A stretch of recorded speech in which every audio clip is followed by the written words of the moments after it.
Hi friends, എല്ലാവരും സുഖമായിരിക്കുന്നു. ഇന്ന് ഞാൻ പറയുവാൻ പോകുന്നത് നമ്മുടെ കൃഷി ഫാമിൽ നേരത്തെ പറഞ്ഞതിൻ്റെ ബാക്കി ഇത്തിരി കൂടി ഉണ്ട് കേട്ടോ.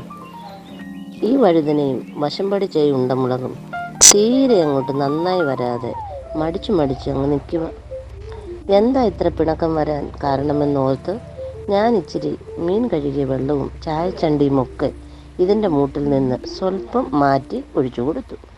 പരുവത്തിനതിന് അടുത്ത ദിവസങ്ങളിൽ വിട്ട് കുറേശ്ശെ മഴയും കിട്ടി. ഒരു കൊച്ചു പൊതയും ഇട്ടുകൊടുത്തു. അടവ് പഠിച്ച രണ്ടെണ്ണവും ഇപ്പോൾ നല്ല രീതിയിൽ ഫ്രഷും ഹെൽത്തികളുമായി വന്നിട്ടുണ്ട്. വഴുതനയിൽ 3 കായും ഇഷ്ടത്തിന് പൂവുകളും വന്നു. ഒരു കുഞ്ഞി അമ്പഴത്തൈയും നട്ടിട്ടുണ്ട്.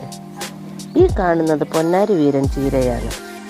വളരെ ഗുണമുള്ളത് കൊണ്ടാണ് ഇതിന് പൊന്നാരി എന്ന് വിളിക്കുന്നത്. ഇലയാണ് കാരണം. നാം തോരൻ വയ്ക്കാൻ ഉപയോഗിക്കുന്നത് ഇലയാണ്. ഇല മാത്രമായോ കൂടെ ചെറുപയറോ തുവരപ്പരിപ്പോ ഇട്ട് വെക്കുന്നതും നല്ലതാണ്. ഉരുളൻകിഴങ്ങ് 2 മൂടുണ്ട്. അതിൻ്റെ മൂട്ടിൽ കാശ്മീരി മുളകിൻ്റെ 5-6 കുരു ഇട്ടിരുന്നു. ഉള്ള വിടവിലൂടെയൊക്കെ ഇവരും കിളിർത്ത് വന്നിട്ടുണ്ട്. തനിയെ കിളിർത്ത് വന്നതാണ് ഈ മഞ്ഞപ്പൂച്ചെടി. കാണാൻ എന്തൊരു ഭംഗിയാണ്. കൂട്ടിന് അടുത്തായി ഒരു മുരിങ്ങയും നട്ടിട്ടുണ്ട്. പിന്നെ ഉള്ളത് നമ്മുടെ സൂര്യകാന്തി ചെടിയാണ്.